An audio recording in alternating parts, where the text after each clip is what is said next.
मैं मंत्री जी से मैं सिर्फ मैं यही कहना चाहता हूं कि मंत्री जी, ये सबसे बड़ी समस्या ये है, अब कोई हमारे ऊपर हमला करने के लिए आओगा, अगर हमने उस हमले का जवाब दे दिया और उसको ठोक दिया तो हम फिर गुंडा कहलाएंगे, और हमने छोड़ दिया तो हम उसको फिर वो समझ जाओ आगे पे डू कहलाएंगे। तो ना तो हम गुंडे हैं ना हम डू हैं। अब हम क्या करें, समस्या आ गई है हमारे जी में। ये मामला छोटा तो है नहीं, अक मंत्री जी को भी गुंडों की जरूरत पड़ा है, उसके पास तो वैसे ही पुलिस बहुत है, वो तो इधर पुलिस भेज के ये करवा ले जो भी कुछ करवाना, और पुलिस भेजी थी, आप लोगों ने पता होगा। जेल में बैठे बाबाओ जी के आश्रम पे तो हरियाणा रोडवेज की बस और हमारे यहाँ पे पुलिस की बस आई थी, आप सब लोगों ने देखा है। तो इस देश में हमने तो सबकी, मैंने तो अपने जीवन में 21-22 साल में सबकी आलोचना करी है, जिस तरह से प्लानिंग करके। बड़ी खास बात मैं आपको बताऊं, रेकी की गई पूरे प्रोग्राम की। पहले रोड पे यहीं पे गाड़ियां खड़ी करी गई, वहां से एक दो आदमी आया, ये मेरे को समझ में नहीं आई भाई। पहली बात तो उनका यहां इस प्रोग्राम में आने का कोई सवाल नहीं था, क्योंकि अगर उनके साथ मारपीट भी होती तो भी केस हमारे ऊपर लगता। एक 80 साल का बुजुर्ग, आपको बड़ी, आप सोचोगे कि उसको वैसे भी भगदड़ होती हो तो लाश हमारे घर के बाहर डाल दी थी, बात है वैसे भी भगदड़ हो जाती थोड़ी बहुत, और वो 80 साल का आदमी मर जाता तो फिर कौन है वो 302 किस पर लगनी थी, वो तो जहीं पे लगनी थी। यहाँ कोई झगड़ा हो जाता, कोई और मतलब चला जाता, कोई हमने बेरा भी नहीं पड़ता, कोई ऊं गोली चला देता तो 307 हमारे पर लगनी थी। और ये जो मैं चीज कह रहा हूं, मैं ये अपने इष्ट देवता की, मैं भोलेनाथ की कहो, मैं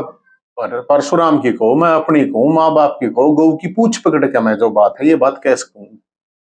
कसम खाता हूं मैं। और मंत्री जी गौ की पूछ पकड़ के कह दें जिसने भी वो मानने हैं, अब ये चीजें नहीं है। मंत्री जी और मंत्री के स्टाफ की कॉल डिटेल निकाली जाए उस दिन कि पता चल जाएगी। मैं तो जांच की मांग कर रहा हूं, अब मैं की जाऊं, वे बताओ। मन ने मतलब कुछ कर दिया तो मैं तो गुंडा हो जाऊंगा, ये तो गुंडा कहेगा चलो बैठा हो, इसने बैठा गए जेल में डाल दो, तो क्या करूं मैं बताओ। भाई अगर सरकार ये चाहती है, मुख्यमंत्री जी नायब सैनी जी ये चाहते हैं कि भाई ये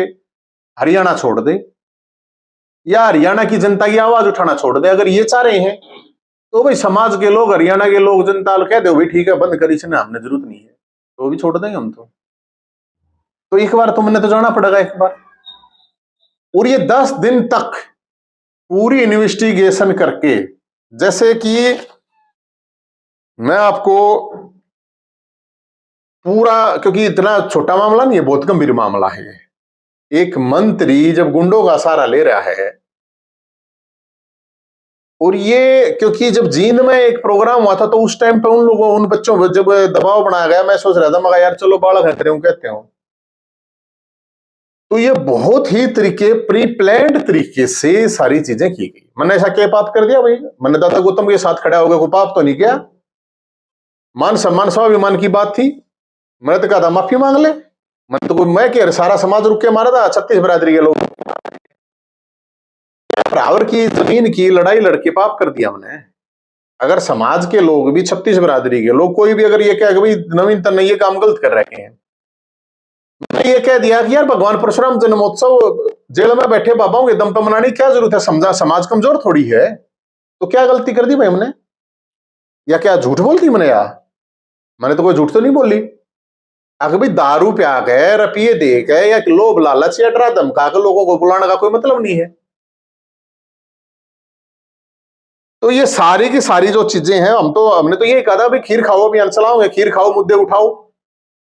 हमने तो उस दिन भी ये कहा था खीर खाओ मुद्दे उठाओ अभियान चलाओगे भाई। अब मैं तो एक मामूली आदमी हूं, मैं एक बीपीएल में किराए पर रहने वाला आदमी हूं, अगर मेरे से भी इतना अगर डर है इस मंत्री को या इस सरकार को, तो मेरे को वैसे वो तड़ी पार है, अगर वो कर दो, मैं तो पहले भी कह चुका हूं ये बात।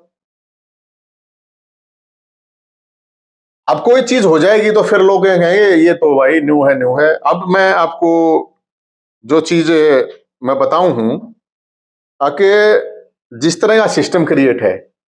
अब भाई मेरे दौरे तो कोई ना कि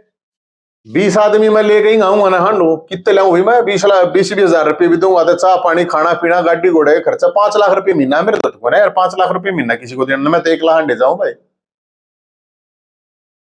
गैल ना कदे कोई भाई आ जा, कदे कोई आ जा, कदे कोई आ जा, नहीं तो मेरे माल और उड़ता है। हमारे दौरे तो कोई इस तरह का स्टाफ तो रहता नहीं, सिक्योरिटी भाई हम सिक्योरिटी रहे हैं, हम क्या करें बताओ। तो ये चीजें जो चीजें हुई हैं, मेरा काम है लोगों को बताना कि ये चीजें हुई हैं, आप लोग इसको मानो ना मानो, मैं दावे के साथ कहता हूं कॉल डिटेल निकलवा लो सारे स्टाफ की। और मैं झूठ बोल रहा हूं तो मन ने चौराहे पे जूते मारो, मेरे माले गालो बेशक है। और इस साजिश में कुछ पत्रकार भी शामिल थे, उनको सब पता था, मैं आपको गजब बात ही बता रहा हूं। हालांकि उन्होंने माफी मांग ली और उन्होंने और भी बताई एक दो चीजें, भाई चलो ठीक है कोई बात नहीं, उनसे गलती होगी, हमने कह दी कोई बात नहीं भाई, जाना तो छोड़ो। ये जो सिचुएशन है, मैं आपको इसमें कुछ भी किसी भी तरह की मेरे भाई, और जो लोग कुछ भी कह रहे हैं, कोई कह रहा है क्यों पाछा लग रहा है, यार मैं किसी के पाछा नहीं लग रहा भाई, मैं तो मुद्दे ठानी आदमी हूं, मेरा न्यू थोड़ी है कि मैं कोई, मैं तो जब खट्टर साहब की क्या लड़ाई थी, जब के करो थे तुम, जब के कौन थे, सवाल मेरा नहीं है, मेरा जीना मरना कोई सवाल नहीं है, मैं तो चक रहा हूं सारी चीजें, तो मन कोई प्रॉब्लम नहीं। बड़ी बात यह है कि जो साथी हैं हमारे साथ भी साथी, कोई किस तरह की किसी भी तरह की कोई घटना होगी तो इस पूरे के पूरे प्लान का मतलब ये है कि ज्यादा से ज्यादा लोगों को इन्वॉल्व करके उनको फंसा के उन्हें जेल में डाल के जो भी करना है तुमने करो उस हिसाब से, ये है प्लान। और मैं किसी के बालक को खराब नहीं करना चाहता भाई। अब मेरी गुंडागर्दी करने की तो उम्र है नहीं, जब करने की थी जब करी हमने, तो जब हम तो समाज के लिए देश के लिए जो भी है तो के लिए लड़ाई लड़ी है, ये मैं क्या गुंडा बनूंगा। अब मेरे तो यार घर क्या तभी बात करियो, बोले भाई ना तो हम तेने